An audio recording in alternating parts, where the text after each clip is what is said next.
दोस्तों, तो आज हम लोग मोस्ट इम्पोर्टेंट फिजिक्स का 10 क्वेश्चन लेके आए हैं सब्जेक्टिव, जो आप पढ़ेंगे तो निश्चित तौर पे आपको एग्जाम में बहुत ही हेल्पफुल होगा और पक्का ये पेपर में आपके इस साल आने वाला है। तो देखिए वो 10 क्वेश्चन में से पहला क्वेश्चन क्या है।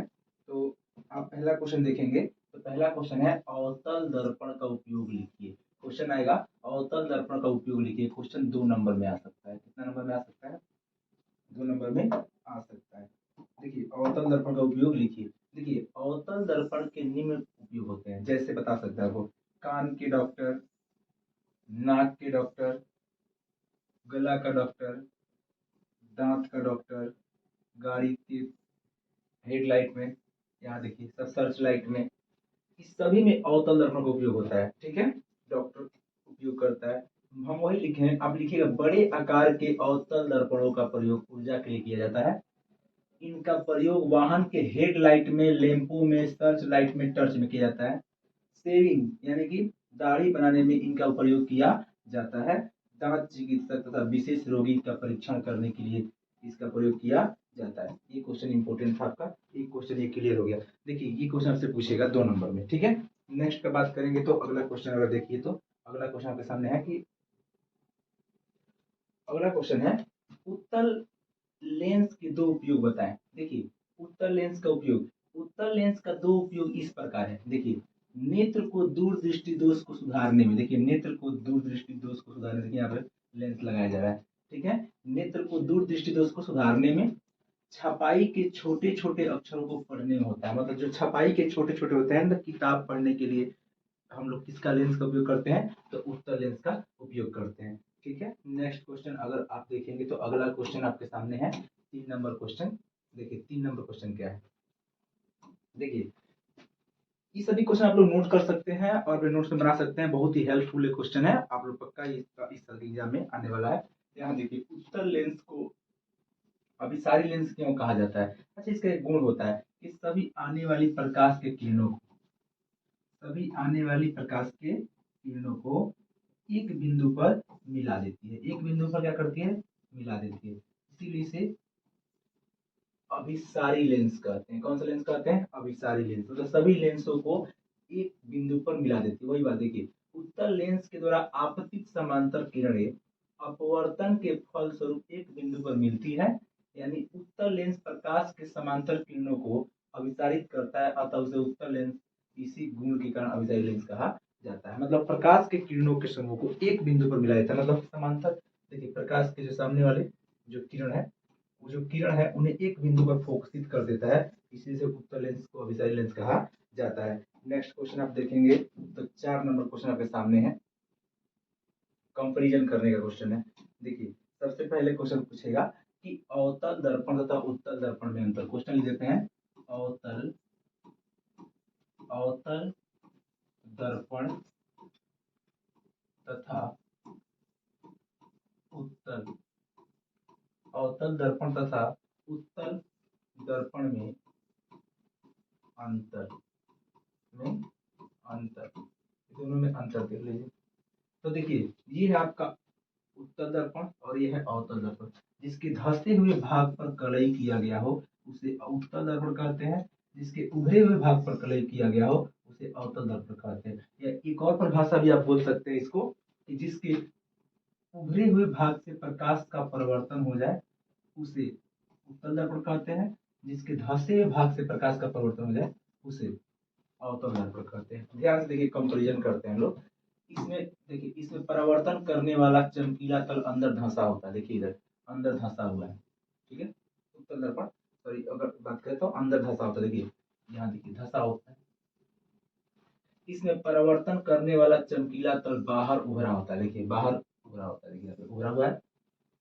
इसमें वास्तविक और आभासी दोनों प्रकार के प्रतिबिंब बनते हैं। उत्तल में इसमें आभासी प्रतिबिंब बनता है। ठीक है, इसमें प्रतिबिंब उल्टा और सीधा दोनों बनते हैं। इसमें सीधा प्रतिबिंब बनता है।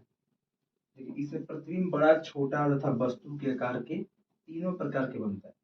इसमें प्रतिबिंब छोटा बनता है। ठीक है, एक कंपैरिजन का क्वेश्चन था आप लोग को, आपको अच्छा समझ में आ ही गया होगा। चलिए नेक्स्ट क्वेश्चन अगर देखेंगे तो नेक्स्ट चौथा क्वेश्चन जो आपके सामने है, उत्तल लेंस और अवतल लेंस में अंतर। ये भी इंपॉर्टेंट क्वेश्चन है आपके सामने। देखिए ये है उत्तल और ये है अवतल।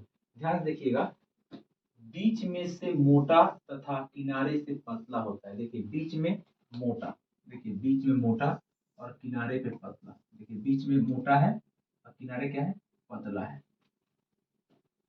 इधर देखिए बीच में पतला तथा किनारे से मोटा है। देखिए बीच में पतला और किनारे पे क्या हो जाएगा, मोटा। उत्तल में अक्षर बड़े आकार के दिखाई देते हैं, मतलब उत्तल में अक्षर जो होते हैं बड़े आकार के दिखाई देते हैं और अवतल में छोटे आकार का दिखाई देते हैं। प्रकाश की किरणों को एक बिंदु पर केंद्रित करता है। देखिए प्रकाश की किरणों को एक बिंदु पर क्या कर देता है, केंद्रित कर देता है। यह प्रकाश की किरणों पुंज को बिखार देता है, मतलब क्या कर देता है, बिखार देता है, मतलब फैला देता है। क्या कर देता है, फैला देता है। नेक्स्ट क्वेश्चन आप देखेंगे तो वस्तु का प्रतिबिंब वास्तविक आभासी का उल्टा बनता है। इस वस्तु का प्रतिबिंब वास्तविक आभासी और उल्टा बनता है। वास्तविक आभासी और उल्टा बनता है। इसमें वस्तु का प्रतिबिंब आभासी तथा सीधा बनता है, इसमें आभासी और सीधा बनता है। लेंस को बाईं तरफ हिलाए तो प्रतिबिंब दाईं तरफ गति करता है। बाईं तरफ हिलाएंगे तो दाईं तरफ गति करेगा। इसमें लेंस को बाईं तरफ हिलाए तो प्रतिबिंब बाईं तरफ गति करता है। इसकी फोकस दूरी धनात्मक होती है, इसकी फोकस दूरी क्या होती है, धनात्मक होती है, और इसकी फोकस दूरी ऋणात्मक होती है। कंपेरिजन आपको समझ में आ रहा है, अच्छा से नोट करिएगा इस क्वेश्चन को और आप लोग डाउन करिएगा और लिख भी लीजिएगा, ठीक है। यह बहुत इंपॉर्टेंट क्वेश्चन है। आगे नेक्स्ट क्वेश्चन आपके सामने है, देखिए क्वेश्चन 5 देखिए। ये भी बहुत इंपॉर्टेंट क्वेश्चन है जो बार बार पूछा जाता है कि वास्तविक प्रतिबिंब और आभासी प्रतिबिंब में क्या अंतर है। देखिए वास्तविक प्रतिबिंब को पर्दे पर प्राप्त किया जा सकता है, वास्तविक प्रतिबिंब को पर्दे पर प्राप्त किया जा सकता है, परंतु आभासी प्रतिबिंब को पर्दे पर प्राप्त नहीं किया जा सकता है। यहाँ देखिए वास्तविक प्रतिबिंब सदैव उल्टा होता है, परंतु आभासी प्रतिबिंब सदैव सीधा होता है। वास्तविक प्रतिबिंब दर्पण के आगे बनता है तो आभासी प्रतिबिंब दर्पण के पीछे बनता है। ये तो बिल्कुल आसान आसान टॉपिक था, आप लोग अच्छा से इस चैप्टर को कवर कर लीजिएगा। और देखिए ये 10 क्वेश्चन जो है, इसी 10 क्वेश्चन से कोई ना कोई पेपर में आपका आएगा, एकदम इंपॉर्टेंट क्वेश्चन है। तो आगे नेक्स्ट आगे देख सकते हैं क्वेश्चन नंबर 7। देखिए ये तो क्वेश्चन आप देखे होंगे, प्रकाश का प्रकीर्णन।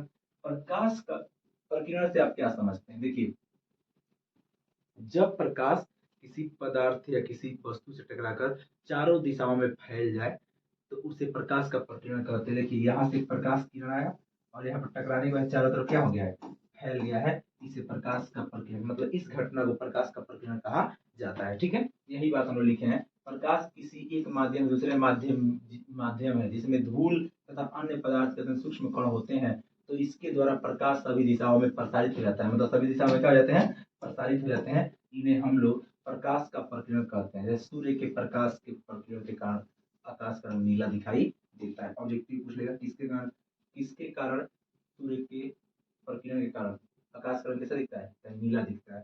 समझ गए आप लोग। देखिए यहाँ पे एक प्रकाश आया है, चारों तरफ फैल गया है, इस घटना को प्रकाश का प्रकीर्णन कहा जाता है। नेक्स्ट क्वेश्चन आप देखेंगे तो 8 नंबर क्वेश्चन देखिए, प्रकाश के परिवर्तन के नियम का लिखिए। ये भी बहुत इंपॉर्टेंट क्वेश्चन है। देखिए प्रकाश की थोड़ा सा मैं इसको ऊपर करता हूँ हल्का सा। अरे देखिए इसको समझिए, प्रकाश प्रकाश का परिवर्तन किसे कहते हैं, इसके कितने नियम कहते हैं। देखिए जब किसी वस्तु से प्रकाश टकरा के पुनः वापस चला आए इसे प्रकाश का परिवर्तन कहा जाता है। देखिए यहाँ पे ये इधर से प्रकाश का परिवर्तन हुआ, इधर टकरा के चला गया, तो इसको कहेंगे आपतित किरण, इसे कहेंगे परावर्तित किरण। पर ये घटना हुआ प्रकाश का परिवर्तन, बीच में बन जाता है अविलंब, नॉर्मल, ठीक है। इन दोनों के बीच के कोण को कहते हैं आपतन कोण, इन दोनों के बीच के परावर्तन कोण, और ये होता है आपका आपतन बिंदु। दर्पण होता है, ये किसी दर्पण में कोई रेखा टकराता है, किसी दर्पण में कोई प्रकाश टकराता है, सीधे दूसरी दिशा में निकल जाता है, सॉरी जिस माध्यम से आया उसी माध्यम में चला जाए इसे प्रकाश का परिवर्तन कहते हैं। बीच में अविलंब बनता है। आपतित किरण अविलंब के बीच के कोण को आपतन कोण कहते हैं, परावर्तित किरण अविलंब के बीच के कोण को परावर्तन कोण कहते हैं। ये आपका दर्पण है, ये आपका आपतन बिंदु हो जाएगा, ठीक है। देखिए ध्यान से, तो अगर देखेंगे देखिए कीड़ा बैठने से ना दिक्कत हो जा रहा है, कीड़ा जैसे बैठ रहा है चल नहीं पा रहा है, इसीलिए मैं फ्लोरो जो क्लास नहीं ले पा रहा हूँ। यहाँ देखिए ये समझ गए होंगे आप लोग। बात बाकी इसका 2 नियम होता है। देखिए आपतित किरण, परावर्तित किरण, अविलंब, तीनों एक ही तल में होते हैं और आपतन कोण परावर्तन कोण के बराबर होता है। देखिए कोण आई बराबर कोण आर, ये दोनों आपस में बराबर होता है। ये 2 नियम होते हैं। देखिए लिखे हैं आपतित किरण, परावर्तित किरण, आपतन बिंदु। देखिए आप ध्यान से, आपतित किरण, परावर्तित किरण, आपतित किरण, परावर्तित किरण, आपतन बिंदु, डाला गया अभिलंब एक ही तल में होता है।